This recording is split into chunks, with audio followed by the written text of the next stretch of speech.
This episode of Engineering the Future is brought to you by Epic Training, supporting engineers since 1992. Epic Training knows the transition to working from home has been difficult for both businesses and employees. That is why we've converted all our courses to online to keep engineers and technologists on track. For more information on how we can help your company thrive, visit epictraining.ca. This podcast is brought to you by OSPE, the Ontario Society of Professional Engineers, the advocacy body for professional engineers in the engineering community in Ontario.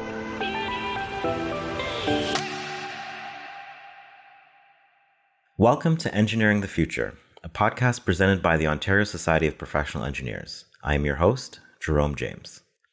Today I'm joined by Sandro Perruzza, CEO of OSPE, Ontario's home for over 85,000 professional engineers, 250,000 engineering graduates, and over 43,000 engineering students.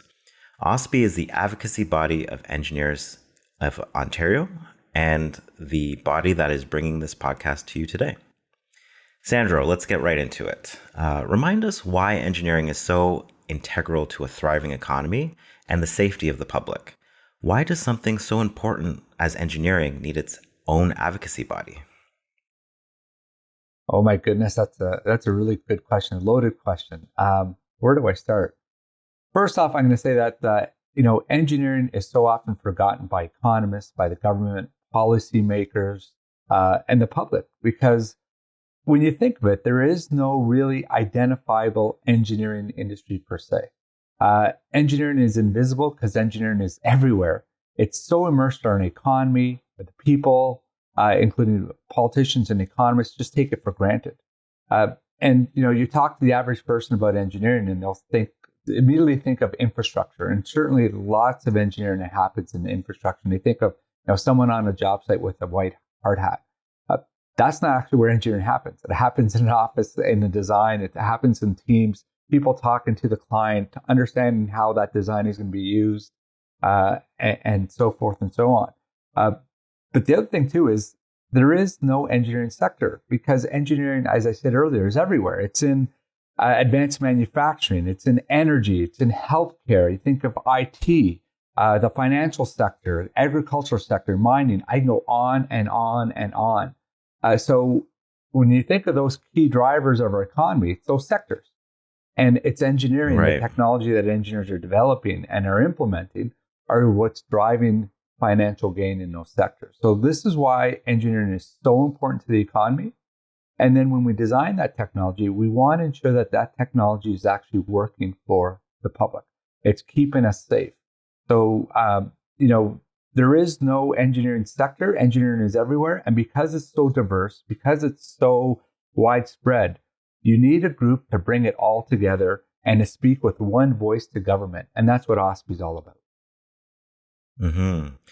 Absolutely. And with the current Ontario election just around the corner, what would you say is some of the policy areas that OSPE will be advocating for to be included in the agenda of the new government, regardless of what stripe gets elected?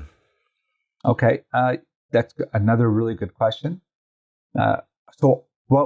As an advocacy body and as a member-focused body, one of the things we constantly do is talk to our members. We find out what's important to them. And so when we knew an election was coming, so we did some extensive consultative sessions with the members to really understand what's important to them. And here's what they told us. Energy pricing, long-term energy plans are important, that we want a stable grid and we want a low-carbon grid. And we're in a lot of the issues we have with our unstable infrastructure, both our physical and intellectual and energy grids, because governments are not very good at doing long-term planning. So it's important that resiliency is key when we design these systems, including our healthcare systems. The second thing is affordability. We know that engineers are paid well for their work, but salaries have not kept up with the rate of inflation. This is why we're advocating for something called qualifications-based selection with respect to procurement. We want to ensure that engineering services are priced fairly and aren't being undercut. And we don't have underqualified or unqualified people doing engineering work.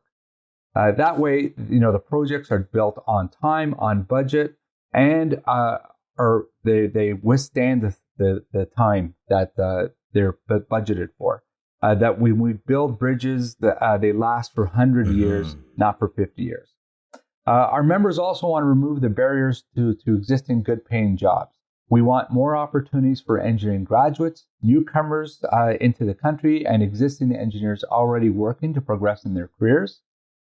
And finally, we want the public to truly understand and value the license. The license is not a membership card. It is a professional license to practice professional engineering.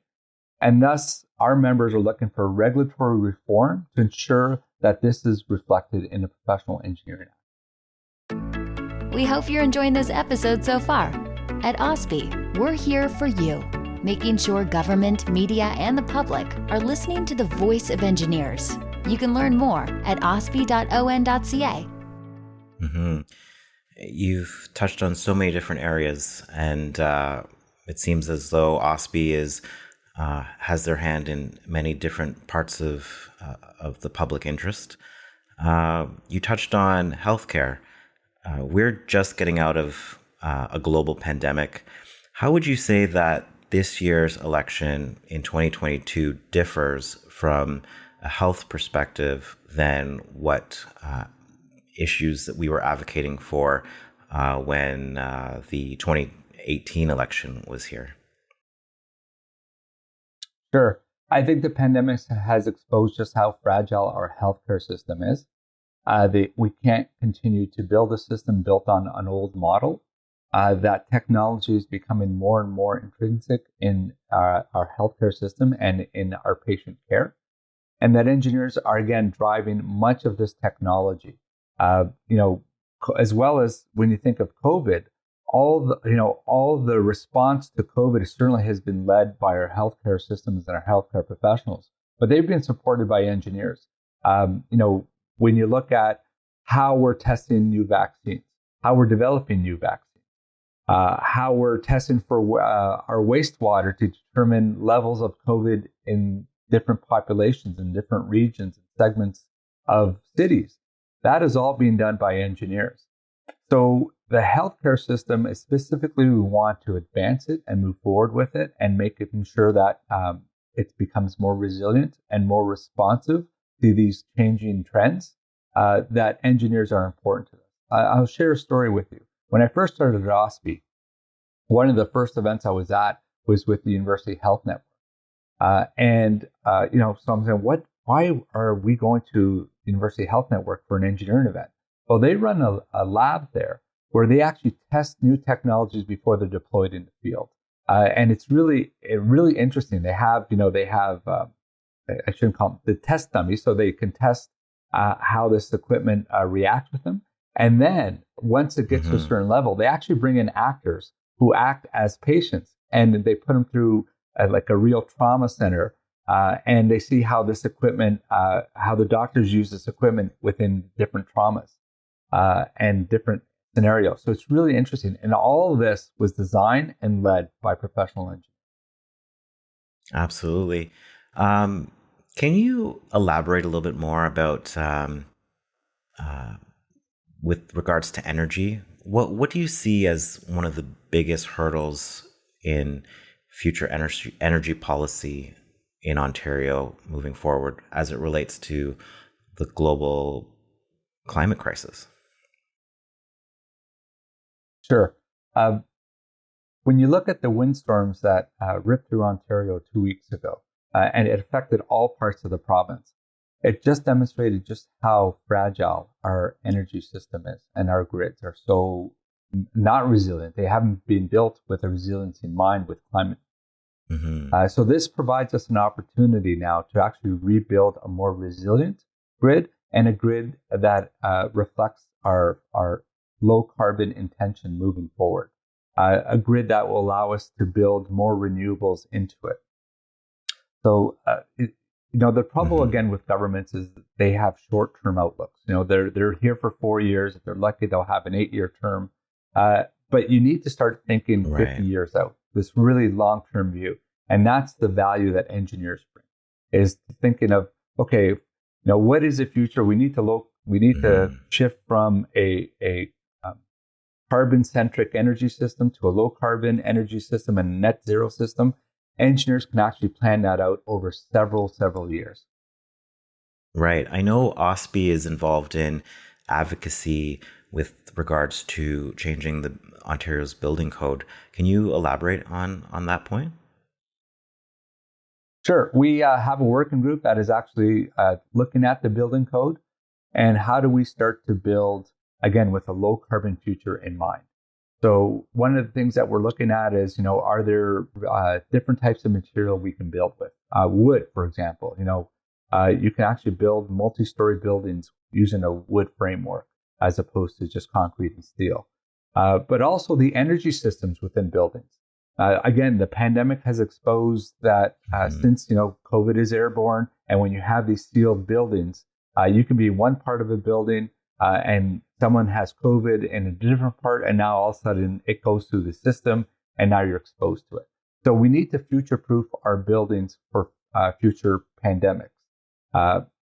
The other thing is, as well, with these low carbon buildings, is we have to look at new energy sources. Again, low carbon energy sources.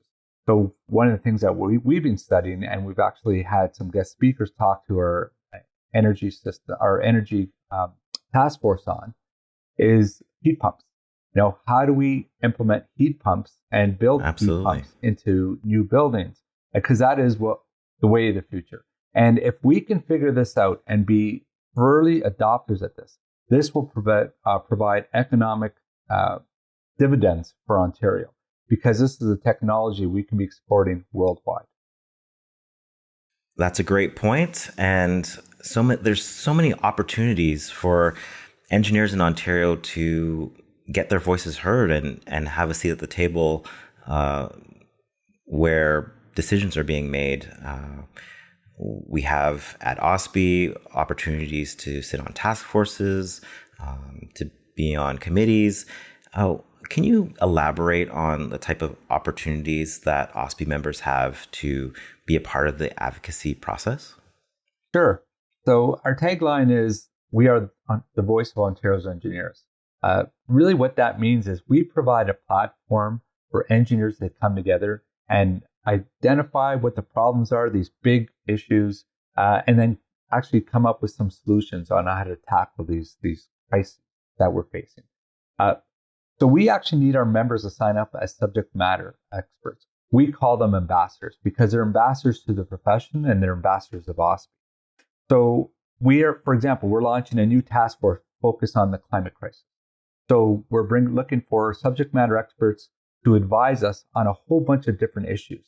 Because the climate crisis is so broad and there's so many different ways to look at it, instead of setting up this very big, huge task force, we're going to be chunking it up into little bite-sized pieces. So, for example, how do we decarbonize our grid? We'll bring together some subject matter experts to solve that question. How do we move from, gas-powered vehicles to electric vehicles and hydrogen-fueled vehicles? We'll bring together subject matter experts to look at that. What a lot of members don't realize is that OSPE, the breadth of our advocacy is huge.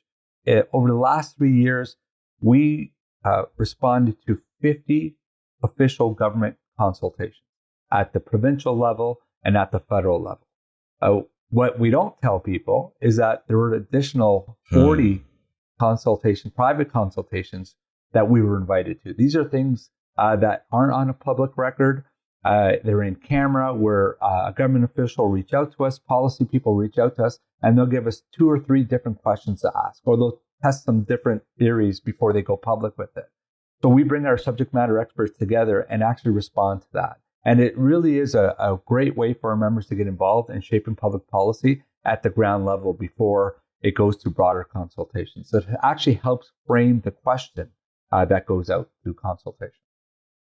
Excellent. there's so many opportunities for people to get involved in advocacy work with their profession. Thank you so much for taking the time to break it down for us today. We've covered a lot of ground, and I think that we have a better understanding of what OSPE actually does within the realm of advocacy after this conversation today. Well, thank you for the opportunity, Jerome. Sandro Perruzza is the CEO of OSPE, the Ontario Society of Professional Engineers. OSPE has released its election platform, and it's available right now on their website. Make sure that if you haven't already voted, to vote on June 2nd during this provincial election season. You've been listening to Engineering the Future. I am your host, Jerome James. Thanks for listening.